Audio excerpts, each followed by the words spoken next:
Well, good evening, everyone, and welcome to another Monday Night Magic with your favorite Epigenetic Geeks, Ken Close and myself, Lori Falk. We are honored and thrilled to be here with you this evening as we talk about an interesting topic. A body in motion stays in motion. I love that. I love that subject. You know why? Because guess what? These human bodies were not made to sit around. They were made to do things, right? I mean, the way the structure is created, it's meant to stand and walk. I mean, once upon a time, we actually migrated across this great land, followed the food, stayed with the seasons and things like that. It was amazing. And now we kind of stay in these little microclimates. Lori and I were talking in the green room before the show. We were talking about, how many people live in a big city but stay in their own little microclimate, right? You ever been to the West Side? What's over there, right? I mean, I live in a town, a city, the second largest city in Washington, but I like to wander, explore, and if I haven't been somewhere for a long time, it's like, hey, time to get moving. So get the body in motion. So this is our subject tonight. Hopefully, we're going to be able to cover some fun stuff about our bodies and the epigenetic influence that motion has on it. How's that sound? Yummy. Yummy. So Laura, you were reading a paragraph to me earlier, and it has to do with things around emotions and the influence of an emotion on just the body's desire to do things. You want to share that? I would be delighted to. So I just Googled randomly, a body in motion stays in motion, and I stumbled upon this, and I really think it's just so well worded that I'm going to read it as is. Who would have thought that Newton's first law of physics was going to be useful in helping to understand the cycle of depression? But his law of inertia is often a good way to comprehend how depression can take hold of us.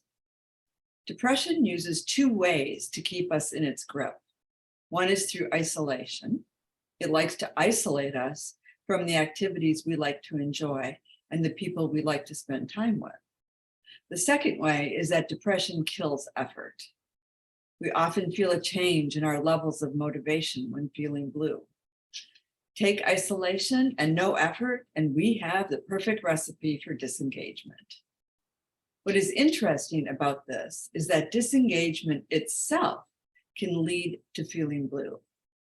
If we purposefully stayed in bed for days when we weren't in a depressed state, we would soon begin to experience the symptoms of depression. And so we can turn to Newton for some advice when it comes to beating the blues. Get moving, get up, get showered, make plans, get outside, even if you don't feel like it. For a body in motion stays in motion, and you will feel better for it at the end of your day.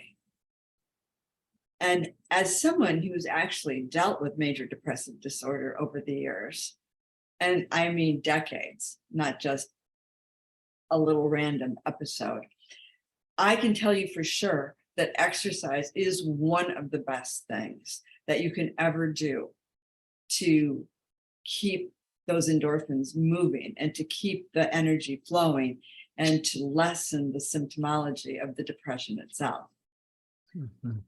One of the main things that I want you to get from this is that it goes hand in hand, right? It works both ways. The depression can cut the motivation, and the finding that within the depths of your soul to move even when you feel depressed can reverse the depression. Biofeedback helped me in understanding the depressive episodes that I have being caused by a neck injury. And that was 25 plus years ago. And so that helped me to learn how to modulate it. And it because it was a neck injury, it did not hamper my ability to get out and move, swim, do yoga, do all those things that would be helpful to me. And when I got the Healy, I got my life back because I was able, when I felt an episode of depression coming on, I was able to go run a scan in mental balance and grab my Healy and my microcurrent bracelets and go walking.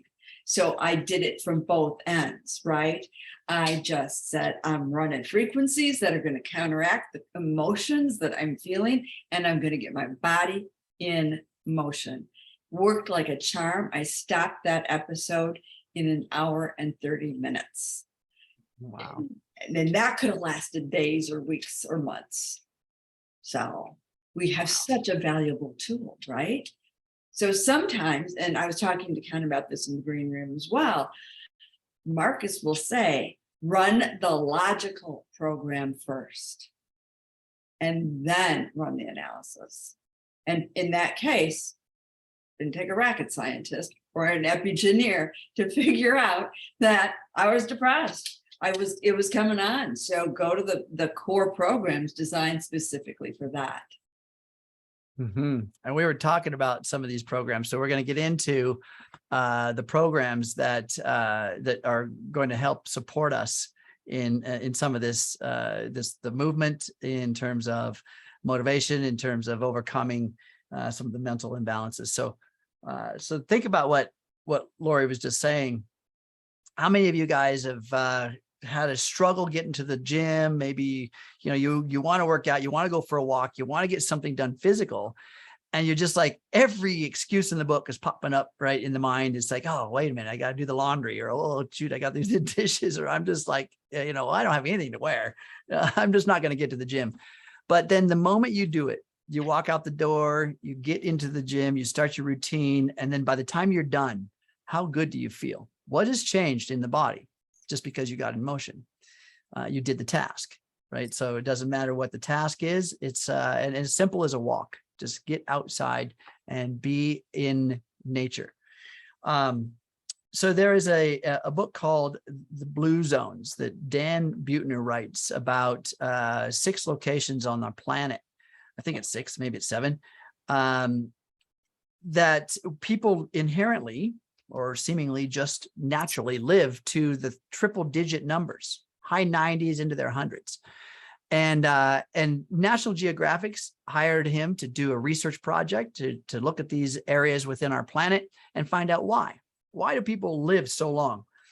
And you would think, okay, so it must be diet and exercise, right? Well, that's part of it. But actually, it's not the biggest part of it. The biggest part of it was the community, was the interaction, was the connection that they had.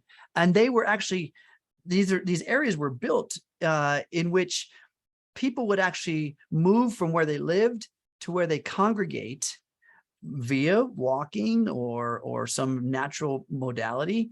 And then they would come together and they would eat meals together. They would, there was a lot of community involvement. And so this kind of thing was one of the bigger factors in terms of how the longevity of the body, again, moving together, interacting together, and then even having meals and such together. So that's a great book. If anybody has ever heard of Dan Buettner or some of the studies he's done on the blue zones and things in which help the body live a little bit longer. Thus, again, motion. Some of those things are factors in what he's talking about. So we're gonna talk about the programs in a little while, but I want to talk about some of the things our body is, the language of our body. Okay, so when we are working on some of the improvements of our health, I'm all about the body, and I listen to the body, and it has a vocabulary. And I don't know if you guys, I'm not talking about as I'm speaking to you now, but it does have its own language, and its language is a bit more limited in terms of vocabulary. So it has a smaller amount of content in which it can give us. So number one way that our body speaks to us is pain, right? I mean, it gives us a little twinge here and there, or some kind of a thing. And what happens when we feel a pain somewhere in our body? Our attention goes to it, right? So we give it some attention. And here's another law of physics is where we place our attention is where we place our energy. So the more attention we place on something, the more focus we have on it, and the more mental lack or concern or worry we place in it, it increases the effect. So it's important to listen to the body and then to sit with it and find out what's going on. If you have a pain in your foot and you see there's a big boulder sitting on it, well, that's kind of obvious, right? But if you haven't actually done anything, but you have a pain somewhere, now we want to look back a couple of 24 to 48 hours and find out what mental condition was I working on? What kind of influence from my mind is my body trying to interface with? And so pain's one of them. Energy levels is another big one. Laura, you wanted to add anything to the pain concepts and ideas about yes. I think it's really, really important when you're listening to your body, it's having a conversation, right? It's letting you know that something's out of balance, right? And it's showing itself in the form of pain. But what's behind the pain? What's underneath the pain? What's creating the pain? When we first got these Healys 2 years ago, I was having a team meeting and one of the gals in our group had back pain that came on suddenly and she hadn't done anything to tweak her back. So she couldn't figure out where it came from. And I'm highly intuitive. And so rather than doing the logical, which was run the pain programs, I went into the Bach flowers and the bush flowers to find the emotional components behind the pain. And I started running, I can't remember which one it was, one of them, and all of the emotions that came up based on those analysis were exactly what was going on for her emotionally. So I ran it for about 20 minutes and she said, it went away. My pain is gone. We hadn't touched a pain program. So often you've got to look at it from an epigenetic perspective and get to the emotional root cause of what's creating the pain or any other symptomology that comes up. That's a great point. The areas of the body in which pain exists typically coincide, well, not typically, they always coincide to an emotion as well as an energy center. So we have the main energy centers, the 7 centers of the body, from the root center all the way to the crown. And there's an associated level of the body in which those are attached. So lower back pain, for instance, or sciatica issues, for instance, what energy center are we talking about? The sacral, right? Typically the root or the sacral. And what's the sacral represent? Our safety, security within our life. Yes. And so the moment we feel unsafe, the typical scenario is to limit the body. So let's say like a fever. What's the purpose of a fever? A virus comes in, the body raises temperature to make the environment deadly to the bacteria or the entity, right? So it raises the temperature because certain things can't live there. Well, the body is just literal. If that virus continues to exist, it's going to keep raising the temperature and even to deadly areas or deadly levels. Same thing when we feel some kind of an unsafe condition in our body. The first thing is to not move around, right? Stay within your safety zone, stay in your home. So what better way to do that than to immobilize the body by giving you extreme back pain, sciatica impingements, pain when you try to move, right? I mean, what triggers the increase in the level of pain? Movement, right? So it tends to try to stifle our mobility. Let's say that it's somewhere around the shoulders, upper back, that's kind of in line with the throat chakra or the expression within our world, or the way that we're loaded within our world, expressing back and forth to our world. So the load is carried on our shoulders. Emotional things where we're feeling suppressed, unheard, or just not valued, then these pains are going to show up in our body.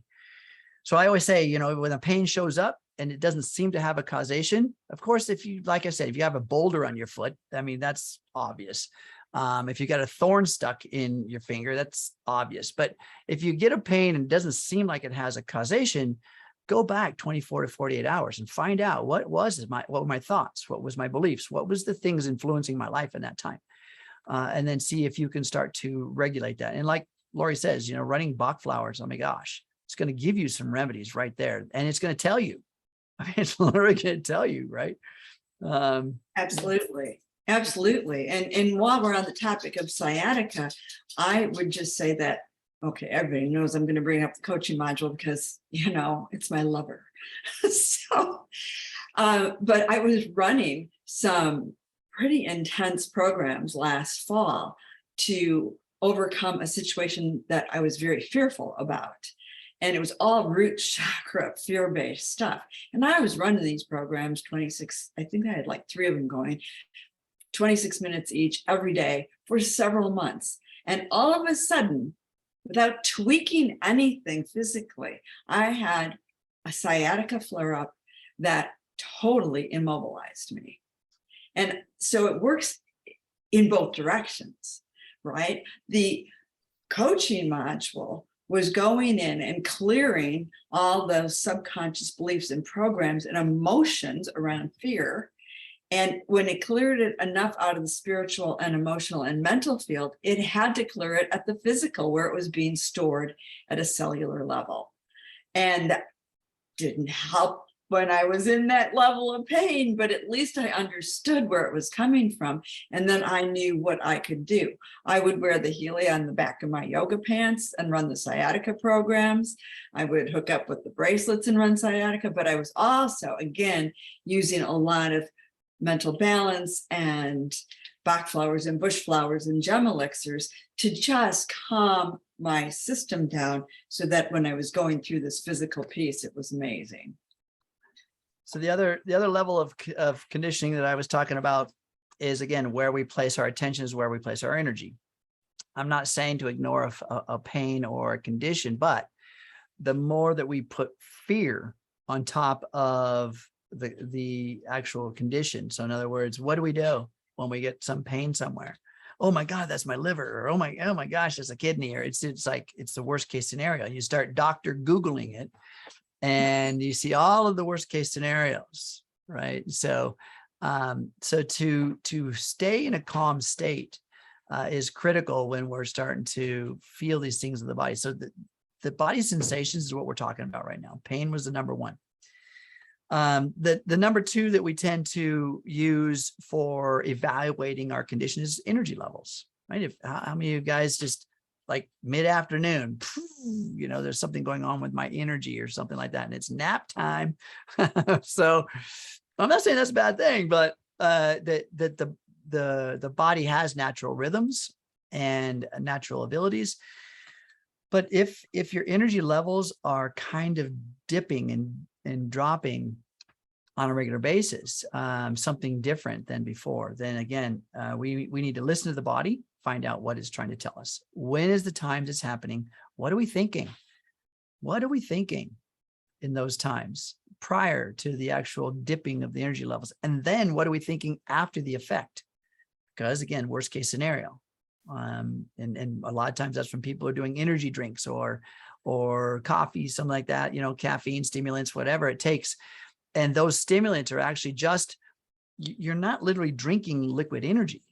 You're drinking an endocrine system stimulator, right? Let's just call it like it is. It's just simply going to start to task the adrenals. So enough of that stimulation is going to cause a habit, and our body is going to get into a process of adrenal fatigue. Caffeine, the addition of caffeine, there's nothing wrong with it in small doses in limited form, and not all caffeine is built the same. The genetic code of the caffeine within coffee is different than the genetic code of the caffeine within say a yerba mate. I just said that because that's my favorite. Or a green tea extract of some sort. Okay. So it's different. The genetic code and the neural pathway in which it orbits or actuates the body is different.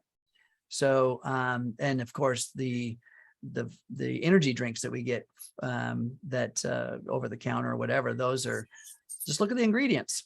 It's a chemically driven endocrine, or I should say adrenal function increase. So energy levels, you want to talk about that, Lori, in terms of the body's language? Body's language around energy levels. Sometimes it's just telling you to slow down. Sometimes it means you need a nap.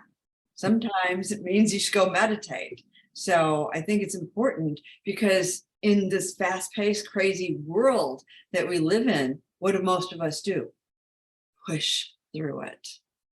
And pushing through it is going to have that same adverse effect of too much caffeine. It's going to stress the adrenals. And when you get those adrenals overly stressed, now you're going to have weight issues. I mean, it's like a downward spiral of things that happen when you stress those adrenals. So listen, maybe you need to just take a walk, right? A body in motion stays in motion. Sometimes when you're feeling that mid-afternoon slump, just go out and take a walk. Doesn't have to be, 5 miles. Maybe it's only 5 or 10 minutes, but just getting moving can be as important as anything else. And Ken, I know you use the natural cycle a lot more than I do. And Reverend Lindsay just asked if the natural cycle can be used for that midday slump. Yeah, so there's certain times of the day in which certain organs are activated. So it's if an organ is supposed to be active in that time, if it has anything to do with our energy levels, then sure, you can use the natural cycle to activate. You can also, what I like to do is to run some of the energy programs. So because think about this for a moment. Let's just say that we run the energy program from the gold cycle page. Okay, we've got an energy program. What's it doing? It's going to promote certain systems within the body to give you the feeling of energy. So oftentimes the feeling or the lack of feeling of energy has to do with maybe just even the oxygen content within the cells. So breathing more fully or deeply is going to actually increase energy within the cells. Okay. And so when we run this program, energy program, it's not stimulating, it's really not stimulating the adrenal systems. It's actually giving or reducing some of the things that are in the way of our energy. Okay, let me ask you this question. How many times have you said in your day, maybe today, maybe, or maybe not even any of you here, but just have said, I'm busy.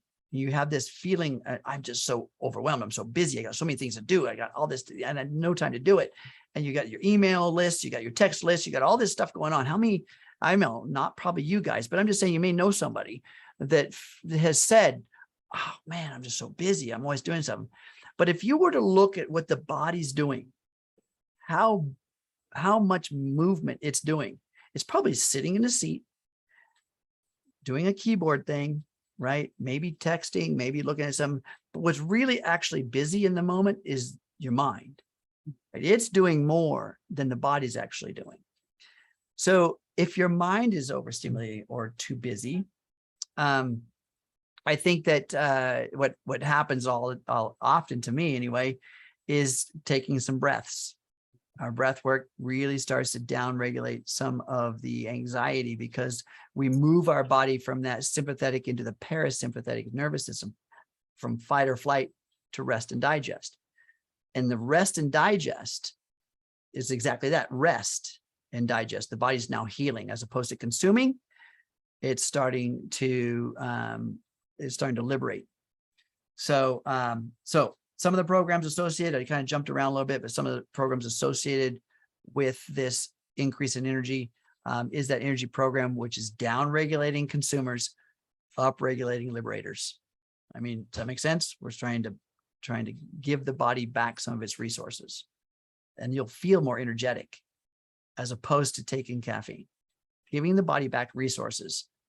And the moment if we were to measure energy, let's just say in ounces, it's not the measurement, it's in joules, but let's just say it's in ounces.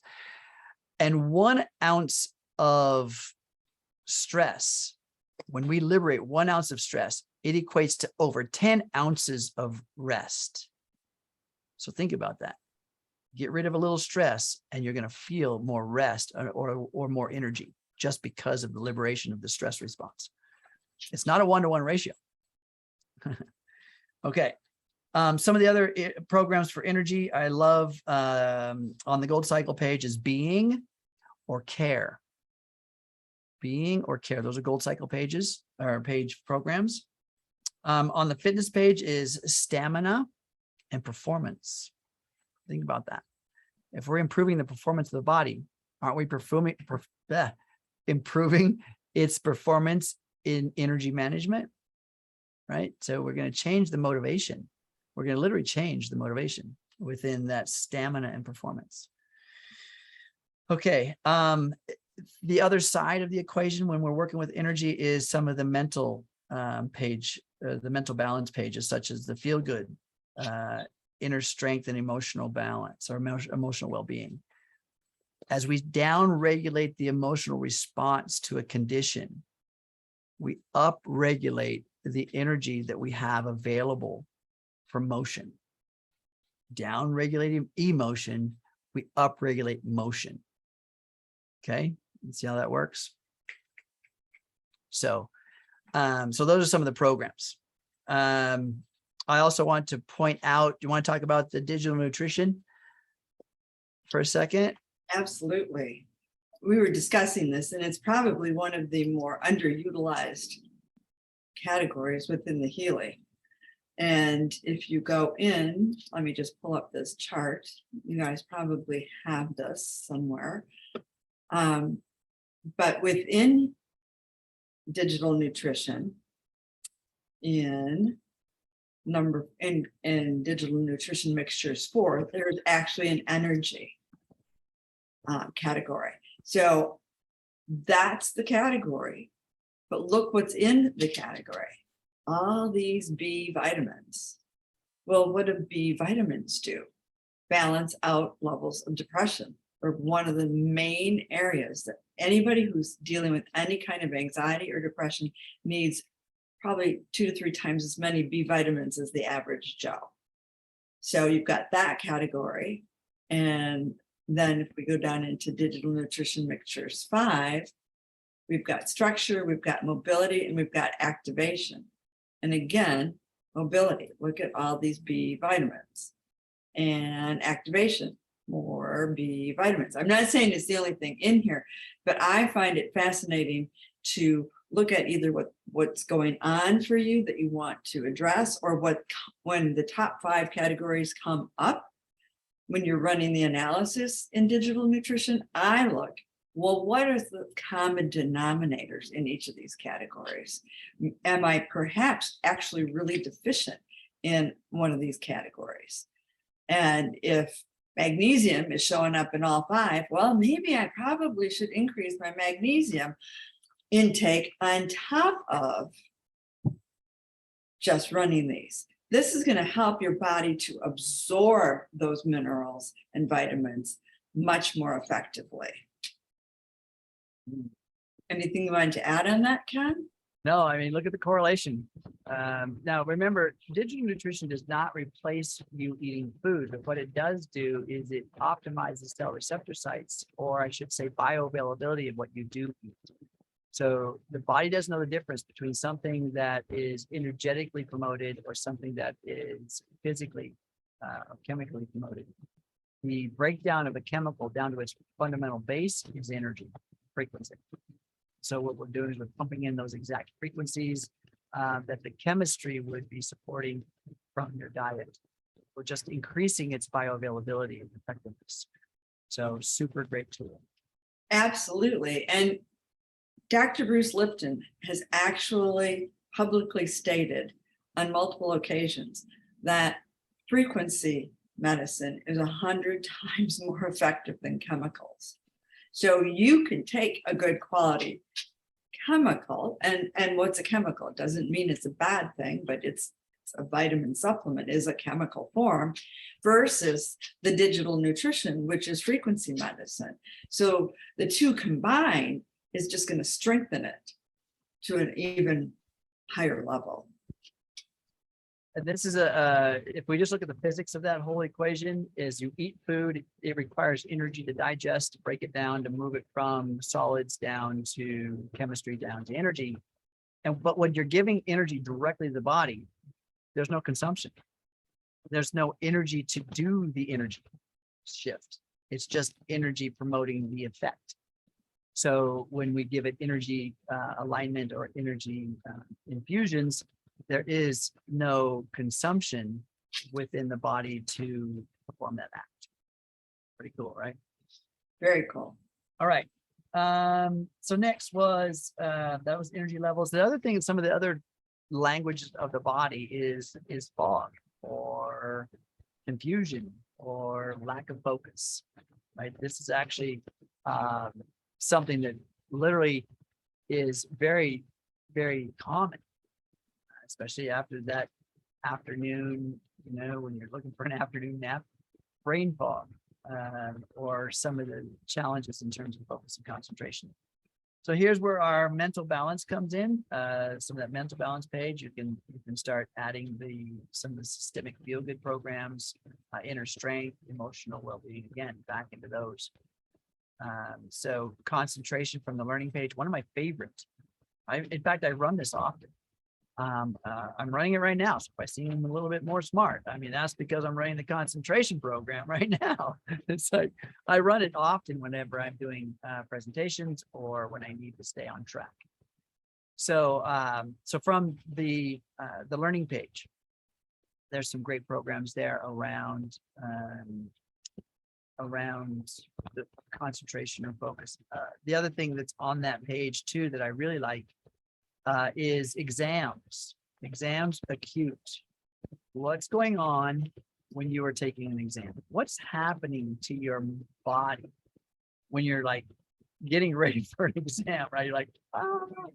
What happens? You get in, you've studied, you've crammed, you're all ready, and then you sit down to take the exam, take the test, and blank, right? Something goes on. Well, that's a stress response. So the body is going into stress response and shutting down the ability to think. So that's down regulating the stress, that program, okay, exam program. All right. That's fog. Anything you want to add to that, Lori, about the brain fog? Oh, brain fog. We all get it, right? We all have it.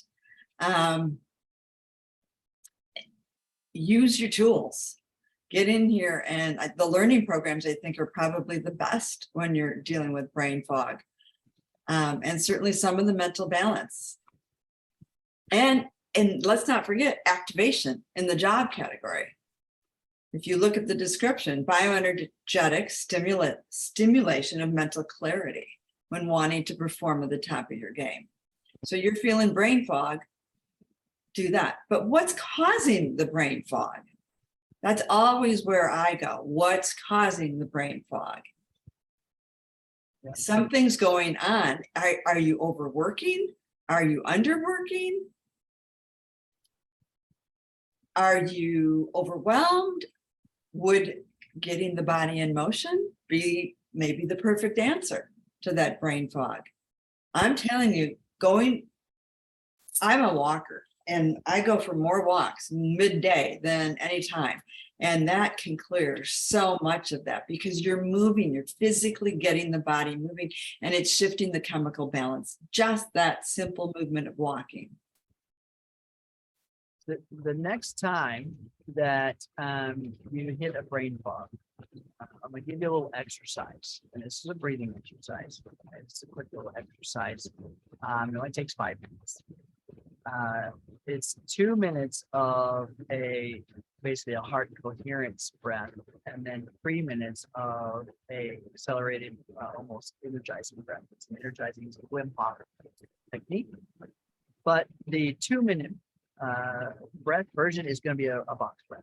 So it's just essentially, it's an inhale for 3 seconds, a hold for 3 seconds, an exhale for 3 seconds, a hold for 3 seconds. That's it. It's called a box breath. It's all of the parts of the same size. Okay. So 2 minutes, just try this. Next time you feel this brain fog, just 2 minutes of the fox breath, and then 3 minutes followed right after that, 3 minutes of what's called a Wim Hof or the energy breath. And that breath is a quick inhale and a exhale. So it's quick. So it goes inhale, exhale, inhale, exhale, inhale, exhale, like that. So it's a full in through the nose, out through the mouth. I'm just going to perform a couple so you guys see what it's like, what it sounds like, and what it feels like. Okay. So here we go. So it's inhale, exhale, inhale, exhale. There we go.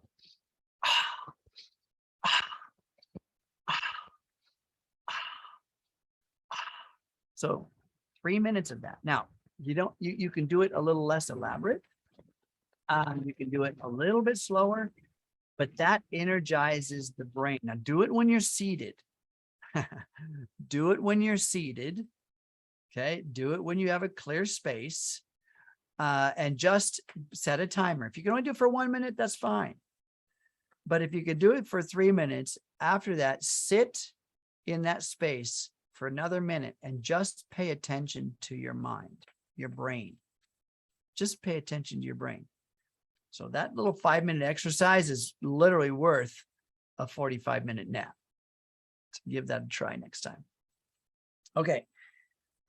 Next is, so in the body sensations, we've talked about pain, energy levels, fog, and the next is a body upset. So what I mean by a body upset is, say, anything from a gastric issue, sometimes you get like a side ache, maybe a stomach ache, even a cramp.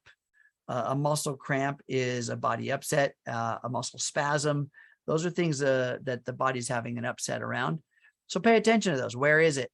A lot of times, cramping or spasms have to do with some of the minerals, magnesium, potassium. Well, guess what? Digital nutrition has some of that stuff in it. So go in there and look at your muscle programs. Look at some of those programs that have those minerals in it. You can run those things to help your body out. If it's an upset within the stomach, then again, very, very good programs around the large intestine, stomach even. Or, here's another one to consider. There's a menstrual program that's there, and we would think, well, that's for ladies. Okay. What are some of the most uncomfortable symptoms of the menstrual cycle? PMS. So it's emotional, yeah? Yeah. And cramping. There's those, if we're talking about the body and we're talking about the emotion. So you've got the emotional and you've got the cramping. Okay. So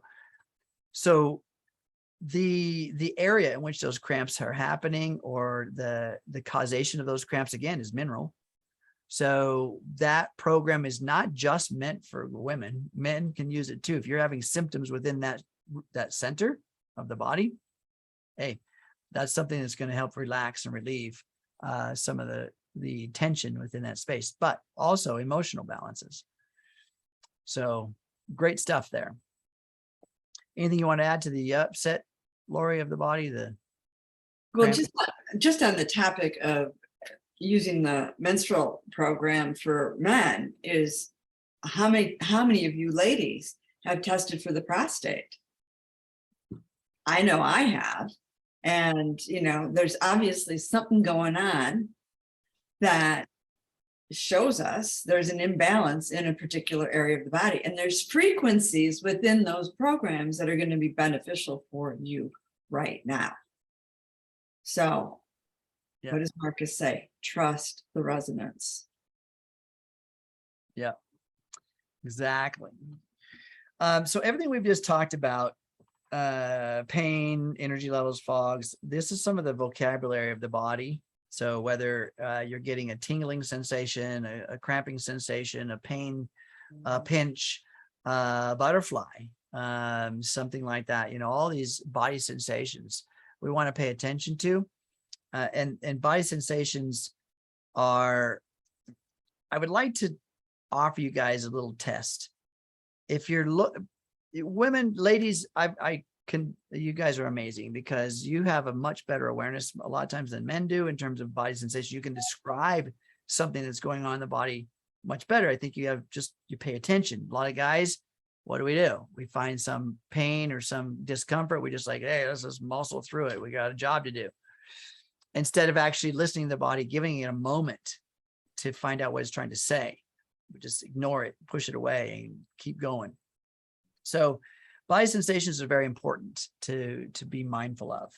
And when we get something like that is to really give it its time. We're not trying to suppress it with a pill, not trying to just push through it or ignore it. We want to give it a moment and see what it's trying to say. Okay. Building awareness around body sensations. That's what I wanted to get to. What else about that? Lori, anything about body sensations? Well, it's all interconnected, right? It's all interconnected. And I think there's a topic that I really want us to look at tonight, and that's the rebalance programs. How many of you are running the rebalance program? The 102 minutes that Mark has gifted us just a few months back. We all know that the Healy, this amazing little device, works on the physical, mental, emotional, and spiritual levels simultaneously, right? So whatever program you're running, if it's pain, it doesn't matter. It's got frequencies in them that are going to help balance on all those levels. Well, specifically with that rebalance program, I'm finding a lot of people are A, not aware it exists, and B, have no idea why it was created, and C, haven't seen the manual in the back office that actually shows the studies. So let's talk for a minute about where did it come from, right? So where did it come from? Marcus is, if you think Ken and I are your epigenetic geeks, Marcus is like this quantum scientist, right? He's this quantum scientist who's surrounded by other nerdy quantum scientists, and they all hang out together. And so his buddies actually said to him about a year ago, Marcus, we need you to come up with a program that's going to help rebalance the physical, mental, emotional, and spiritual immune systems. Now, did you guys actually know you had 4 different immune systems that are all interconnected? Well, that's what this program is designed to do, because we have, in the last couple of years, humanity has gone through such intense upheaval.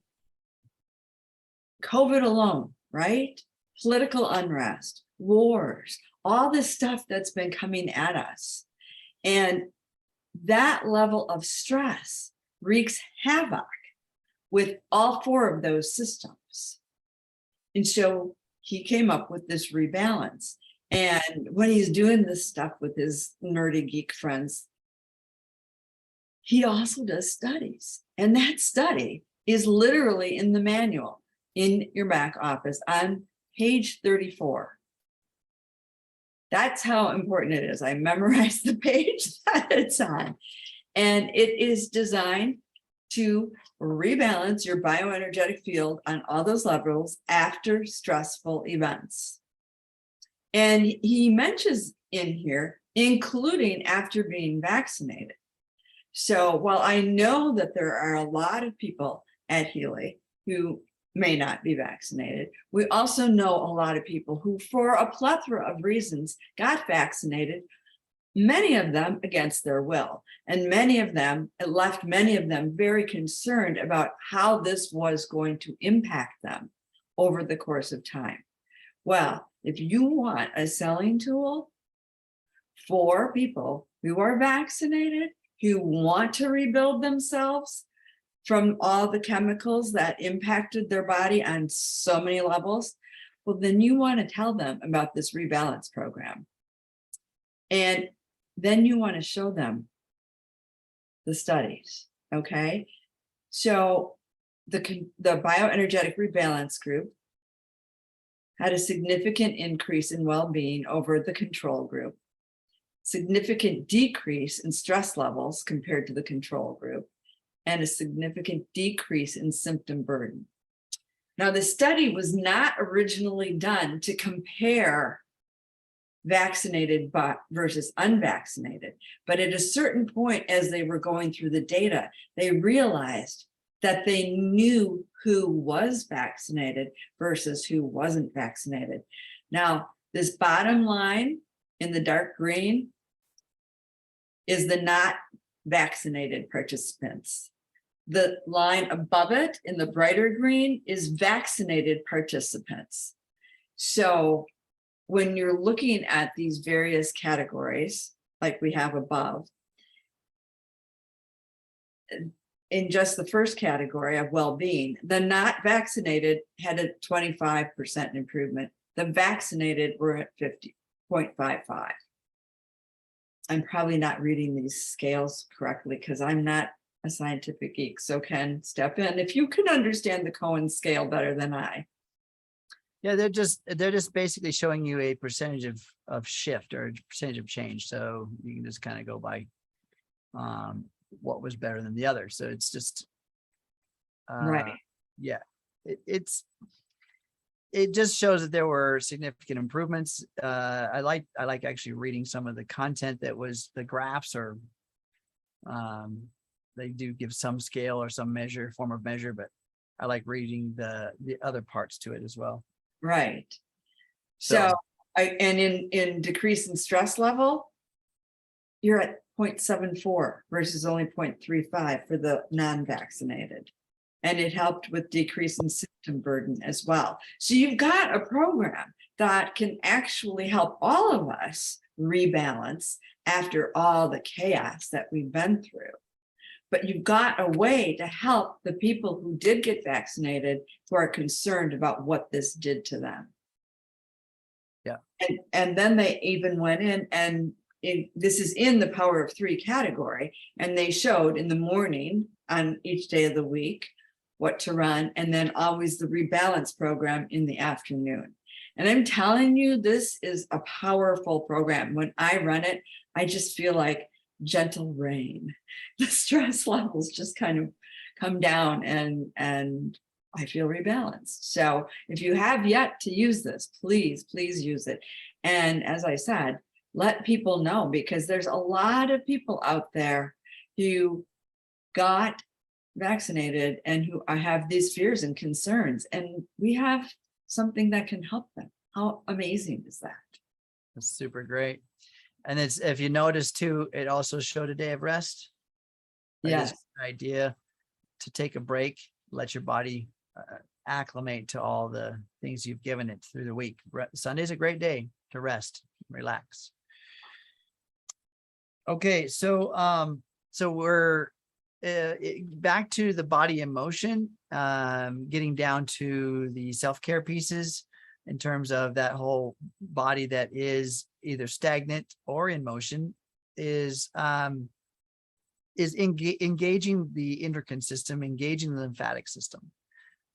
The blood has the heart to pump the fluids around the body, right? Get it through the system. But when it comes to our lymphatic system, the only thing that really moves that is the muscle systems of our body. So engaging in activity, a healthy body has a healthy amount of activity. And a healthy amount of activity is something every day. I like to use the morning time for some of my activities, but you can do it throughout the day. Small spurts of activity is just as effective as larger pieces in certain parts of the day. So small pieces.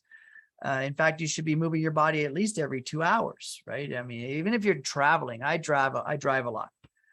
And so I try to time it. I'm not driving more than a full 2-hour stint. I can get out. And the cool thing is we now have electronics and devices to remind us, right? My watch will tell me, hey, time to move. You haven't been doing anything for a minute. But yeah, so that's important. But some kind of movement. So what kind of movement? Yoga, stretching, walking, dance. How many of you guys like to dance? Anybody like to dance? Yeah. Woohoo, right? Get your body moving. So even dancing, you don't have to dance with somebody else. I mean, if there's a song that starts to get the body moving, hey, get up, start moving it. I'm telling you, sometimes I'm driving down the road. Song might motivate me. I might pull over and just jump out for a minute just because it's fun. Right. So let that spontaneity also drive you to doing something different. Absolutely. And rebounding. I don't know how many of you have a mini trampoline. I mean, when you jump on that mini trampoline, that rebounder, if you can jump a foot off that mat, it's as if every cell in your body were lifting your body weight. So can you imagine what 5 minutes on a rebounder will do for you? And think about it. You're also helping the frequencies move throughout your system as you're bouncing on it. Plus, guess what? It's a great way to dance. I get on there, crank up some tunes, and I get on my rebounder and dance. So I'm getting, the effect of the dancing movement plus the effect of the up and down movement, which is really getting my lymphatic system pumped up. And think about the not only are you doing something for the body, you're also doing something for the mind. Big important thing, the mind itself. I did an event with Dr. John Gray. You familiar with Dr. John Gray? He is the author of Men Are From Mars, Women From Venus, that whole series. But he does a lot of work in terms of the body. And we did an exercise of just standing in place and just bouncing and letting the hands and arms just dangle and shake. And that whole bouncing technique, he brings in various indigenous tribes and their dance protocols. You'll see that some dance with their arms down, some with their arms up. But the point is there's a lot of bouncing going on, and stomping and that kind of thing. That's that movement. Look at this indigenous dance from some of the tribal communities, and you'll see we can duplicate that. And it's simply engaging the lymphatic system, right? Right. I don't think they had rebounders back then. I don't think so either. I mean, they just use their body to bounce, right? And we can do that. We can bounce in our seats right now if we want. Come on. Okay. So speaking of when you're sitting at your desk, a while ago, you and I were having a conversation about strengthening your core and how you could do it while you're on Zooms. Do you remember that conversation? Yep. So I think you should share with these other ladies that valuable information because it's still bikini season and I'm sure they all want to know. Well, anytime that you engage any part of your body by holding it, engaging it, it's going to activate the cell structure to perform. So if we're sitting up in our chair, so okay, well, how many of you want to have well-shaped glutes, right? We're looking at that bottom side, right? So by sitting in our chair and just simply flexing the glutes, just tighten them and release, tighten them and release. You don't have to have a lot of weights to actually engage the muscle. And by simply doing that, if you practice that modality, and I even tell people to practice it when you're driving in your car, every stoplight or stop sign, sit there, flex the glutes and relax, flex the glutes and relax, right? And you can actually get a series of flexing from the glutes to the abdominals to the shoulders and chest. So you can actually just run a quick little series of flexing and engaging, and the body will start to, you'll feel it warm up. Just do 5 or 6 sets. And because the glutes are one of the largest muscle groups on your body, gluteus maximus, right? Butt muscles. So squeeze and release, squeeze and release. So those things are going to start to build a lot of stability in the body, just sitting there. So engaging the body, putting your feet on the floor, and engaging the body in its posture. That's one of the most, so my career in martial arts has really shifted my posture because my core happens to have a lot of strength to it. And so my natural posture is simply typically shoulders back, chest high, and spine straight. So So that's just kind of one of the factors that I say when you're sitting. If you want to go another level, get a fitness ball and get rid of the chair. Sit on a fitness ball, and that's going to engage your various stabilizer muscles.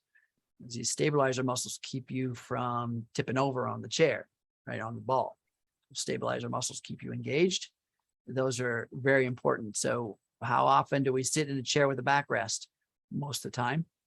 So another little hack is to get rid of a backrest. Sit on a stool, because you're not going to lean back in that, are you?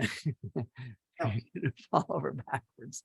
So engaging the stabilizer muscles. Typically, a ball is going to be your number one way of engaging the stabilizer muscles and keeping the core straight and strong. The second is no backrest to your stool. Third is just sitting wherever you're sitting and doing your contractive exercises through the body, right? Excellent. And isn't there one where you lift your legs, Yes, calves off the floor and hold them too? If that's going to start increasing hip flexors, lifting the legs off the floor. And how many times if you're sitting in your chair right now, okay, now those of you that are sitting in a recliner, you're all leaning back, might be a little harder, but if you lean forward, not with your back against the chair, now lift your legs. What happens to your body? You feel all that engagement. You're trying to lift your legs. You lift them both off. You're trying to lift both of them off the ground. Look at all that engagement. What happens to your core? The moment you start to try to lift your legs off the floor, right? That core has to first stabilize. You'll feel it in your lower back. You'll feel it in your core. And all of a sudden, you're just trying to lift your legs off the floor. It engages so much of your body. All right. So just some little hacks. And that if you are sitting, get up every 2 hours, first of all, minimum. Secondly, if you are sitting, work on that. And if you have to set a timer on your smart device, if you have to put a little sticky note on the screen of your computer or something, just work on engaging. All right. Absolutely. Yes, Reverend Lindsay, you can start with one leg at a time, graduate to two. I know you start lifting both, and you're like, oh, it's a bit of a task. So yes, you can use one leg at a time. There's no real rules here. It's just a matter of engagement. Something that you're not doing currently, when you start doing it, the body will acclimate to the new exercise, the new task. And you'll just take a look at what it does. It acclimates very quickly. It evolves very quickly. 97% of the genetic code is adaptive, trying to build a body to acclimate to your needs, to your influence. 97% of that code is going to adapt to being your new self. Right? Absolutely. And, so you guys, I think one of the really important things is to realize that we all have been through a lot of stress, and even the stress of sitting all the time in all these Zoom meetings. And yes, we can get out now more and we can go more places and there's more live events, but the world has changed to a Zoom format for so many reasons, right? Because here we are from all over the world on this call together tonight. We couldn't do this any other way. So knowing that you can actually be moving while you're sitting here. I mean, I've been raising my legs the whole time he was talking, and you guys didn't know I was doing that. And just squeezing my glutes. I mean, it's something you can do and no one is going to really even know you're doing it. But the most important point that I would really like to leave you guys with is be good to yourselves. I mean, you can spin this, what we've been through, any way you want to spin it, but it has put stress on you physically, mentally, emotionally, and spiritually.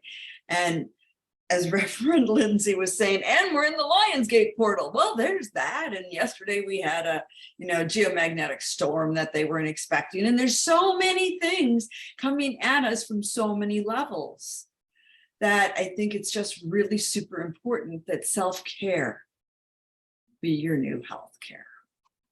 And you know what, with that, on that closing, let me review self-care for a moment. And this is there's just, 4 components to self-care. Number 1 is drinking half your body weight in ounces of water every day, right? Hydrate, hydrate, hydrate. This is a body of water in motion. So half your body weight in ounces of water every day. Number 2, breath work. Full deep breaths. Your lungs go from the collarbone down to your last rib. It's a very large organ, both of them. And their design is to interface with your environment, right? To give you a way of excretion and intake. And it builds your energy by simply deep breathing. Okay, number 3, we talked about it, movement. Tonight's about body in motion. Big, long movements, stretching. Watch the animals. What do they do every time they stand up?